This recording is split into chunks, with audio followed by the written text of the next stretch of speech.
দর্শক আসসালামু আলাইকুম, মানিক এগ্রো ফার্মে আপনাদের সকলকে স্বাগতম। আমি এখন আছি ভুট্টা যেখানে শুকায় সেটা হলো বালুচর। এখানে দেখেন অনেক জায়গা এরিয়া জুড়ে এখানে সবাই অনেক ব্যবসায়িকরা ভুট্টার কাঁচা ভুট্টাগুলো এখানে শুকায় এবং 3-4 দিন থেকে আবহাওয়ার ড্যাম হওয়ার কারণে তাদের একটু ঘাটতি হচ্ছে।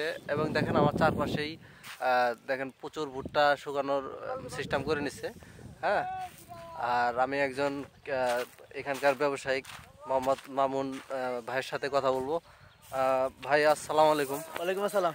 আচ্ছা, আপনি যে এখানে ব্যবসা কতদিন থেকে করতেছেন? এই প্রায় 10-12 দিন। এতে লাভের পরিমাণটা কিরকম আসতেছে?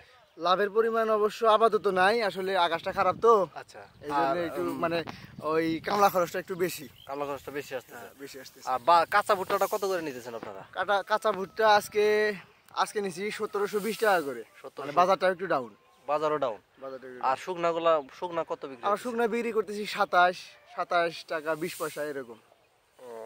এত করে এখন এই আবহাওয়ার কারণে একটু লাভটা কম হইতেছে। হ্যাঁ, লাভটা কম হচ্ছে। খাটনি বেশি দিন যাইতেছে কিন্তু মাঠ উঠতেছে খুব দেরি। মাঠ উঠতেছে, এই মাঠটা ফালাইছি মনে করেন যে প্রায় 4 দিন থেকে। আচ্ছা, তো আপনার মূল্যবান সময় নষ্ট করার জন্য অনেক ধন্যবাদ। আপনাকেও ধন্যবাদ। তো আজকের বাজার সম্পর্কে আপনারা জানলেন এবং যারা শুকনা ভুট্টা কেনার জন্য বা দেখার জন্য আসতে চান তারা অবশ্যই আত্রাই নদীতে এবং জয়গঞ্জ খেয়াঘাটে আসে ঘুরে যেতে পারেন। ধন্যবাদ, আসসালামু আলাইকুম।